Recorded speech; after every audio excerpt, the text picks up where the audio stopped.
और उत्तराखंड से पूर्व सैनिक आज ये 45वां दिन धरने का जो चल रहा है उसको संभाल रहे हैं। उनको बहुत बहुत धन्यवाद देता हूं, उनका शुक्रिया अदा करता हूं और तहे दिल से उनका स्वागत करता हूं, क्योंकि मैं दिल्ली के नज़दीक भी हूं, इसलिए मेरा फर्ज बनता है कि मैं आप लोगों का सबका स्वागत भी करूं। बहुत धन्यवाद साहब, बहुत धन्यवाद।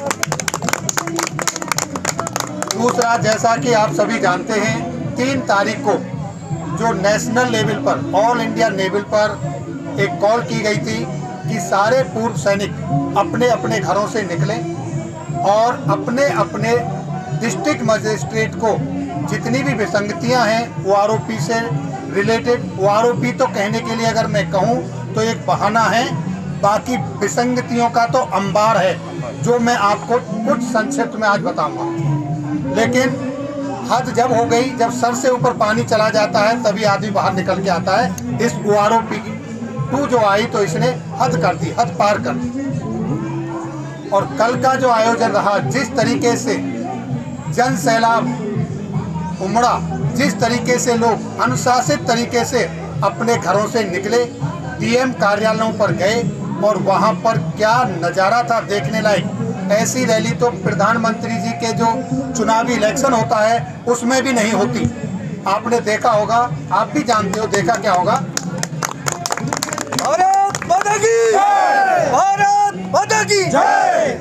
सैनिक एकता जिंदाबाद, सैनिक एकता जिंदाबाद, सैनिक एकता जिंदाबाद, सैनिक एकता जिंदाबाद। उन रैलियों में लोग फंड देते हैं, बसें जाती हैं गांवों में, लोगों को पैसा दिया जाता है, झाड़ियाँ दी जाती है मजदूरों को, तब भीड़ इकट्ठी की जाती है।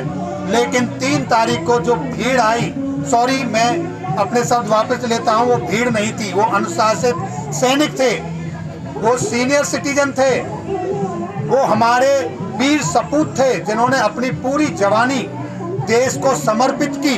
और आज भी वर्दी उतारने के बाद सिर्फ एक ही फर्क पड़ा है कि वो पूर्व बन गए, पूर्व सैनिक थे।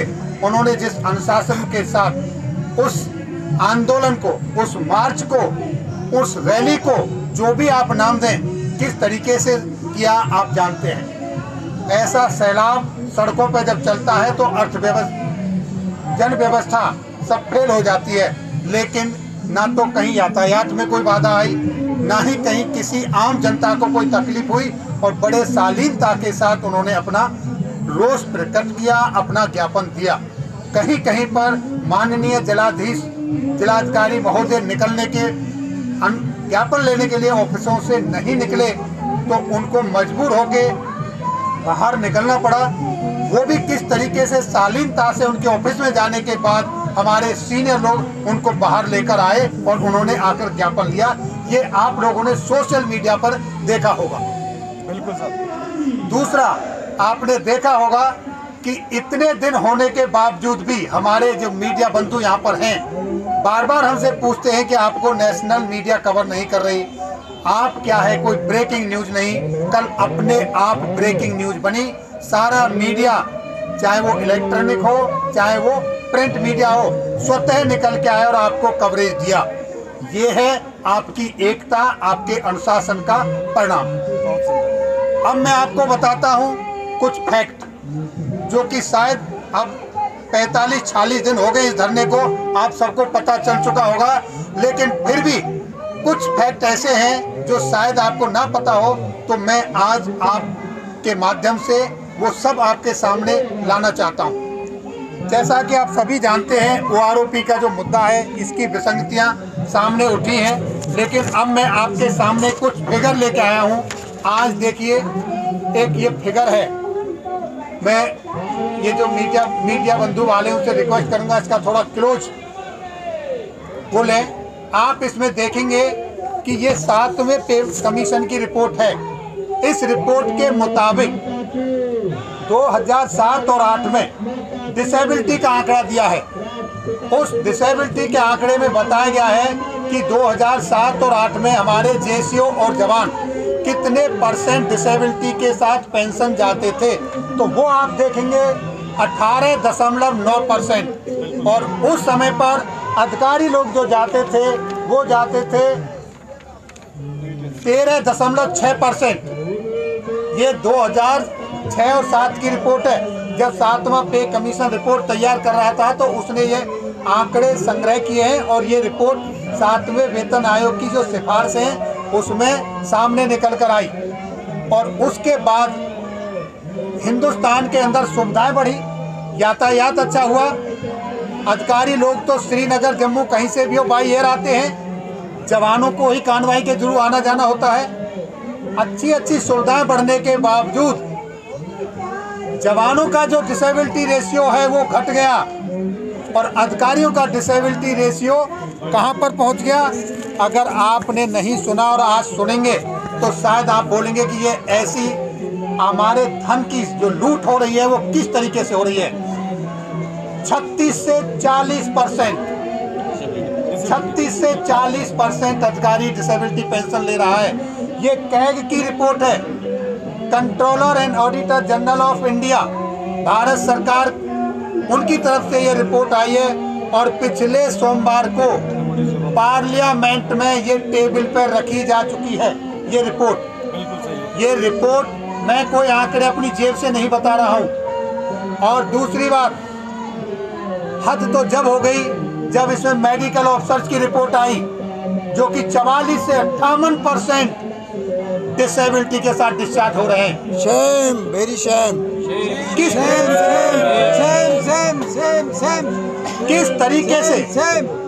किस तरीके से खजाने की लूट हो रही है।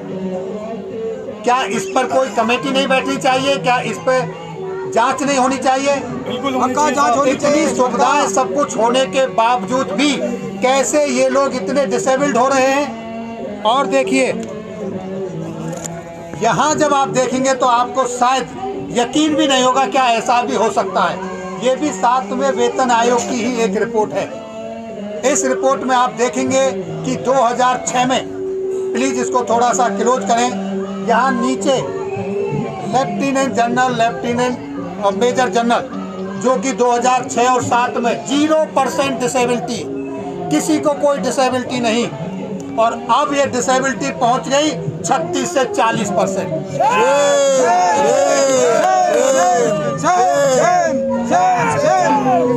ऐसी कौन सी मुसीबत आ गई, ऐसा कौन सा इंफ्रास्ट्रक्चर खराब हो गया, ऐसी कौन सी ज्योग्राफिकल कंडीशन में कमियां आ गई, बिगड़ गई कि ये इतने डिसेबल होने लगे।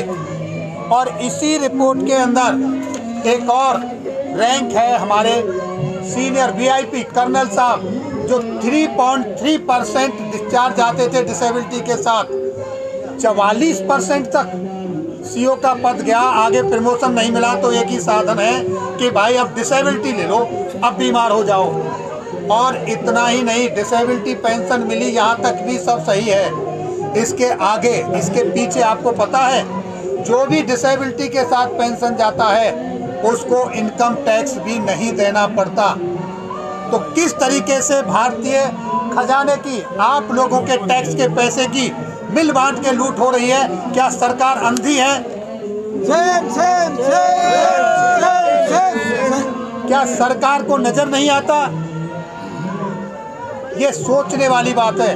अब ये सारी रिपोर्ट कैग ने ऑडिट करके पार्लियामेंट के सपुर्द कर दिए। देखते हैं कि इस पर क्या एक्शन होता है।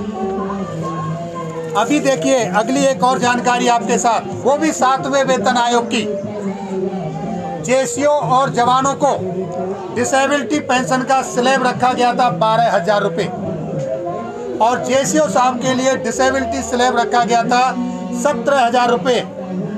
और जूनियर कमीशन ऑफिसर जिनको ऑनरी रैंक मिलती है वो तथा सर्विंग ऑफिसर्स, उनके लिए डिसेबिलिटी स्लैब रखा गया था 27,000 रुपये। इस पे कमीशन की रिपोर्ट को माननीय अधिकारियों ने, हमारे सेना के अधिकारियों ने स्वीकार नहीं किया।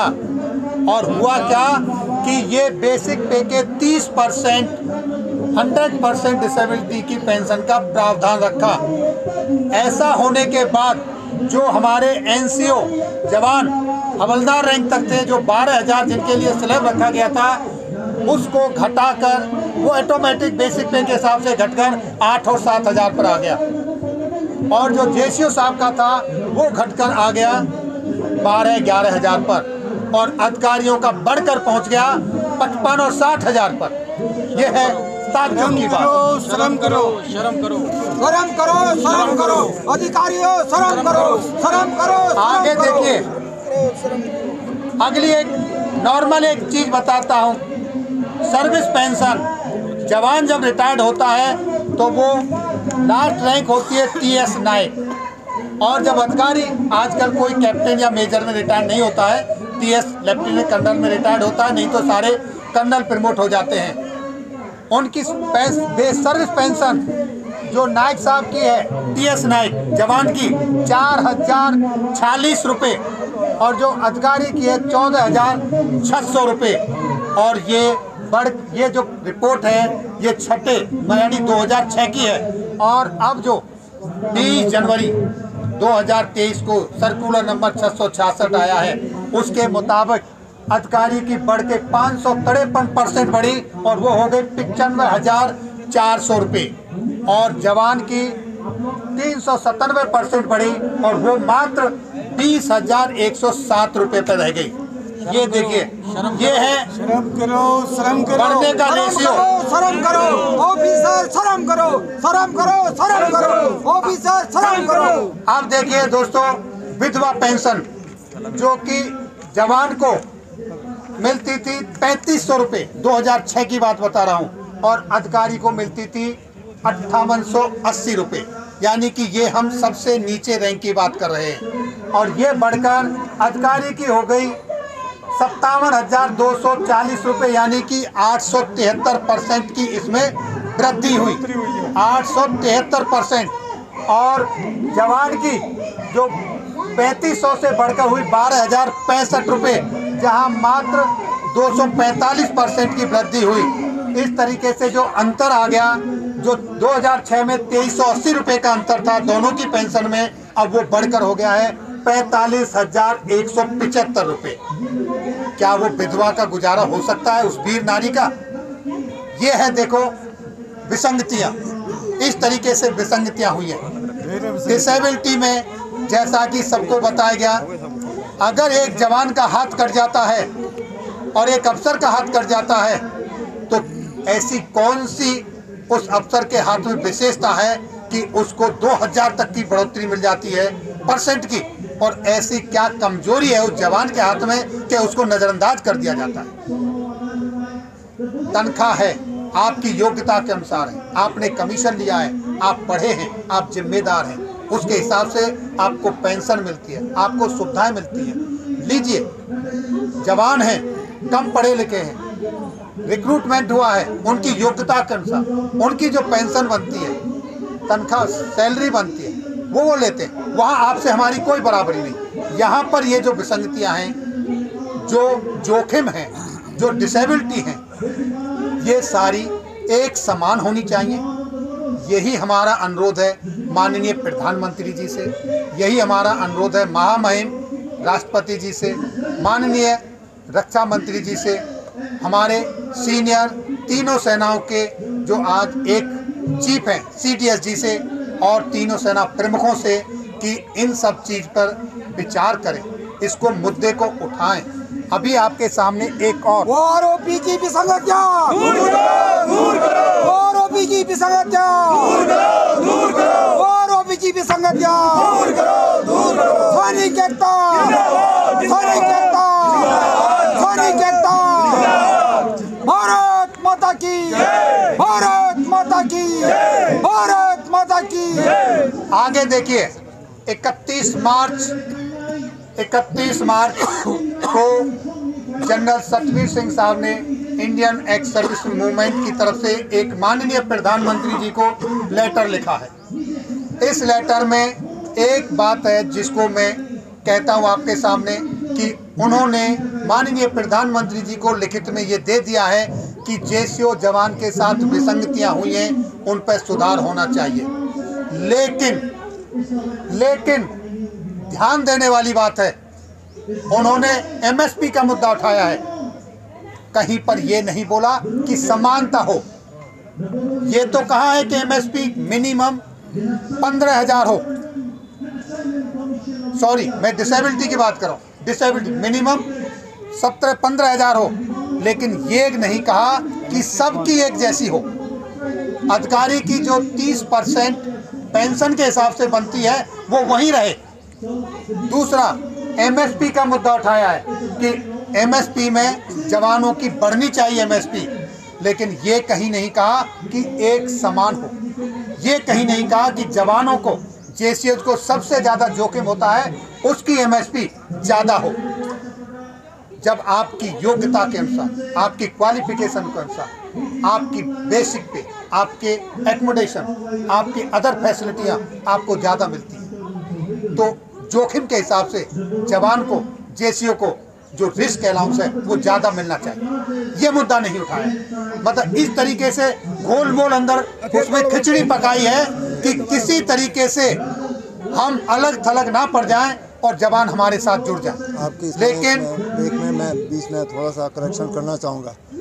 ये जनरल सब्बीर साहब का लेटर आप दिखा करके फिर जनरल सब्बीर साहब, हमें वैसे अभी उनका नाम हमने आज तक अपनी किसी रैली में लिया नहीं और हम लेना भी नहीं चाहते, और फिर जवानों के प्रति अपनी सद्भावना जो दिखाने का जो झूठे आंसू वो दिखाना चाह रहे हैं, ये हमें एक्सेप्ट नहीं है। इसलिए आप जनरल सब्बीर साहब ने जो भी कार्रवाई करी वो किसी भी मीटिंग में प्लीज आप उसका वर्णन न करें और उसको यहाँ पर न लाएं।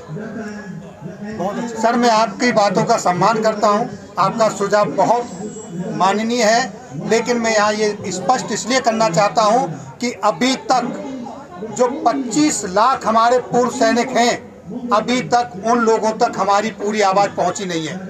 ऐसा भी है कि जिन लोगों तक आवाज़ नहीं पहुंची वो दूसरा धड़ा इन अंधेसे में आकर उनके पीछे खड़ा ना हो जाए।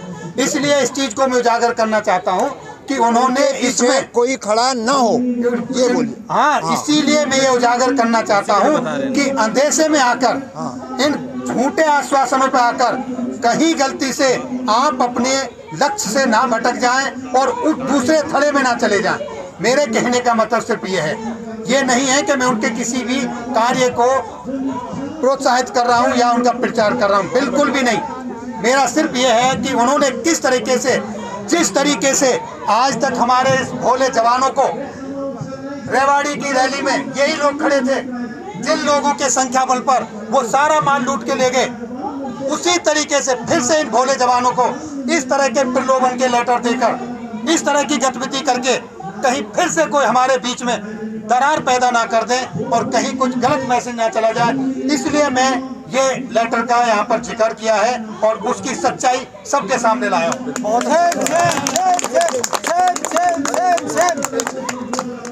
तो दोस्तों, अभी आप सबसे मेरी एक अनुरोध है, रिक्वेस्ट है, और ज़्यादा से ज़्यादा आज हमारा first phase mega hit super hit हुआ है 3 अप्रैल वाला। भारत माता की जय, भारत माता की जय, भारत माता की जय,